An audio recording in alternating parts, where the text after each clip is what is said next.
Friends তো সবাই কেমন আছো? আজ করছে ভোটের দিনে দেখতে পাচ্ছ মাঠে কি ভিড়। তারপরে শ্রিয়াংশ সেরু সবাই মিলে গেছিলাম ঘুরতে। তারপর টেকো দাদার দোকানে গিয়ে শ্রিয়াংশ জিজ্ঞেস করছে তুমি কি বড় হয়ে গেছো, ভোট দিতে দেবে?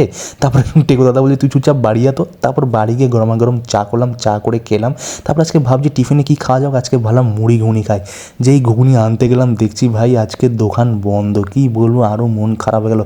তারপরে ভাবছি চলো আরেকটা দোকানে যাওয়া যাক। তারপরে আরেকটা দোকানে গেলাম, যেই এই দোকানটাও বন্ধ। মানে আরও মন খারাপ, মানে আর কোথাও ঘুগনি পাওয়া যায় না। চলো বাড়ি গিয়ে আলু চচ্চড়ি করতে হবে। তারপরে আলু কেটে, লঙ্কা কেটে, একটু টমাটম কেটে ভালো মতো আলু তরকারি করে বসালাম। তার প্রেসার করে 3-4টে সিটি মারলাম, ব্যাস তরকারি কমপ্লিট। তারপরে মাকে একটু চা করে দিলাম, চা খেলো।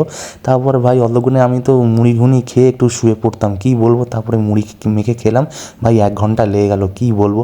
তারপর ভাই বাইরের ওয়েদারটা কী সুন্দর ভাই, আজকে কী হাওয়া, কারণ আজকে ভোট।